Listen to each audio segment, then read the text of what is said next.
Bonjour à tous, aujourd'hui on va parler de Samsung, on va parler de rumeurs, de fuites très précises au niveau du Samsung Note 9 qui devrait arriver très prochainement dans les mois à venir et qui devrait arriver un peu plus tôt que prévu. Donc on va regarder ça maintenant.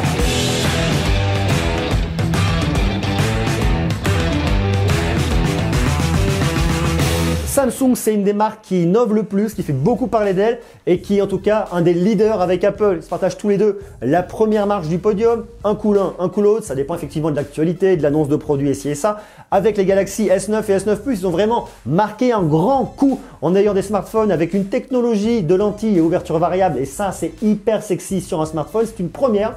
Donc là, il y a une vraie innovation et ils devraient continuer à innover et notamment avec cette gamme Note avec le Note 9. Alors déjà avec le Note 8, ils ont vraiment eu un produit qui ressemblait en tout cas au Samsung Galaxy S8 et S8 Plus, un écran Infinity, un S Pen toujours très précis, un produit hyper sexy que j'ai vraiment apprécié manipuler et que je trouve super intéressant. Et là avec le Note 9, il pourrait aller plus loin. Effectivement, il a été reproché un petit peu au Galaxy S9 d'être un petit peu trop une évolution et de ne pas apporter grand chose de neuf par rapport au Galaxy S8. J'en suis pas persuadé parce qu'effectivement je trouve qu'en termes de photographie ils vont quand même beaucoup plus loin. Alors il y a aussi effectivement ce super slow motion en 720p en 960 images par seconde. Ça apporte pas grand chose parce que vous n'allez pas forcément avoir l'utilité, en tout cas pour le grand public. Mais je trouve que c'est vraiment cool qu'ils innovent. On attend effectivement la grande innovation pour 2019 sur la gamme S. Mais là, a priori, ce Note 9 pourrait être vraiment hyper sexy. Et notamment, on devrait retrouver cette fois-ci un capteur d'empreinte digitale non pas situé au dos de l'appareil comme sur le Note 8 ou le S9, S9 Plus ou S8, S8 Plus, pas situé en bas de l'appareil comme sur les anciens modèles S7 et compagnie, mais carrément un capteur d'empreinte digitale situé sous l'écran. Et ça serait fondamentalement super cool. Alors Samsung ne serait pas le premier à le faire, il y a déjà d'autres marques qui le font, mais l'intégrer à cette gamme de Samsung, à la gamme Note, c'est une innovation dans la marque et ça c'est vraiment intéressant. Alors c'est des rumeurs qui nous viennent d'Iran cette fois-ci, qui viennent d'un site internet très intéressant. Et qu'est-ce qu'on apprend? On apprend effectivement que ce capteur d'empreinte digitale pourrait être situé sous l'écran. Parce que ce qu'on voit, si vous voulez, lorsqu'on regarde les images qui ont fuité, c'est qu'on ne voit pas de capteur d'empreinte digitale situé à l'arrière. Alors il est évident que de toute façon, on ne voit pas non plus en bas sur la face avant, ils ne vont pas nous en remettre un là. Donc s'ils le suppriment à l'arrière, s'ils ne le mettent pas à l'avant, vous avez deux possibilités. Soit vous avez une technologie un peu type Face ID avec une caméra True Depth made in Samsung située à l'avant de l'appareil qui va faire un mapping en 3 dimensions pour vraiment sécuriser le déverrouillage parce qu'aujourd'hui le Face Unlock de Samsung est largement pas suffisant. La reconnaissance par iris ou la reconnaissance faciale, c'est bien, ça marche, mais en termes de sécurité, c'est pas génial. Donc il faudrait une autre techno comme la caméra True Depth.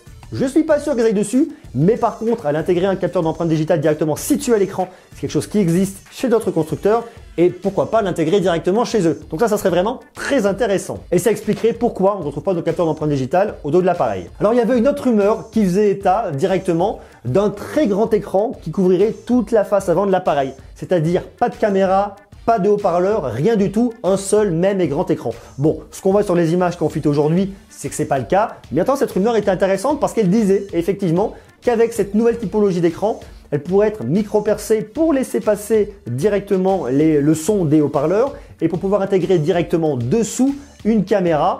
Ça pourrait être intéressant. Bon, a priori, là, ça ne sera pas le cas pour cette année, mais c'était une rumeur qui est en tout cas plutôt cool et que je trouvais plutôt sexy. À voir ce qui pourrait arriver maintenant en 2019. Est-ce que ça arrivera sur un Samsung Galaxy S10? Est-ce que ça arrivera sur un Galaxy X? Pourquoi pas? Parce que de toute façon, un Galaxy X avec un écran pliable, on imagine qu'il va bien prendre quasiment toute la face de l'appareil.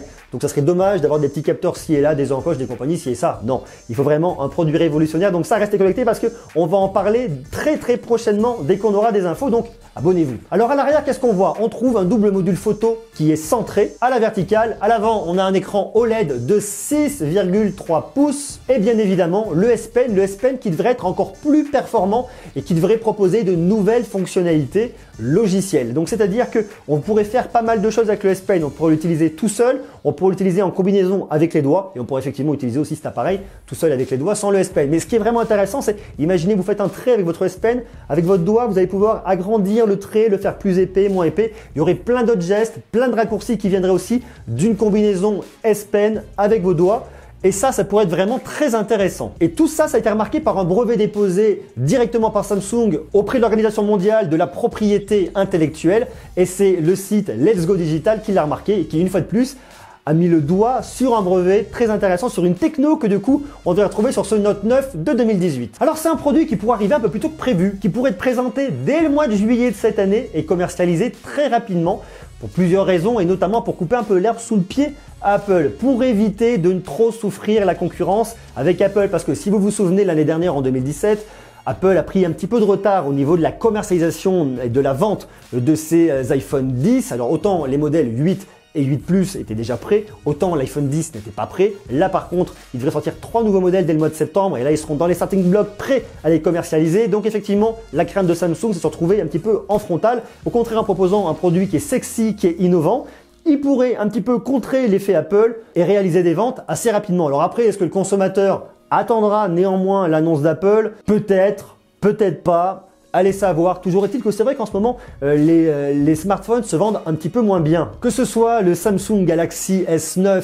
S9 Plus, qui n'ont pas forcément été à la hauteur des espérances de Samsung en termes de vente. L'iPhone 10 aussi, qui a eu des ventes relativement décevantes. Alors même si effectivement Apple a battu son record de chiffre d'affaires, ils l'ont battu plus sur les autres produits, sur des produits complémentaires, sur tout le reste. Mais en tout cas, on voit que le taux de renouvellement des smartphones est un petit peu moins élevé. On était à 1 an, 2 ans, peut-être maintenant sur des renouvellements de smartphones, plus de 2 ans, 3 ans. Ce qui fait qu'effectivement, les ventes dégringolent un petit peu. Alors pour le coup, stratégiquement, il est hyper important pour Samsung de commercialiser cette Note 9 au bon moment pour capter le maximum de personnes. Il y a un sens de faire l'annonce au mois de juillet et d'avoir les précommandes très rapidement pour garder de l'actualité et éviter que tout de suite Apple vienne un petit peu grignoter des parts de marché avec a priori ces 3 nouveaux iPhones. Mais ça, je vous en ai déjà reparlé, mais restez connectés parce qu'on va en reparler très prochainement. Alors d'un point de vue purement techno, à l'intérieur, on devrait retrouver un processeur Exynos 9810, 6 Go de RAM, et tourné sous un Android 8.1 Oreo, avec bien sûr la surcouche Experience UI, une batterie un peu plus puissante cette année, une 3850 mAh. Il faut savoir quand même que le Galaxy Note 8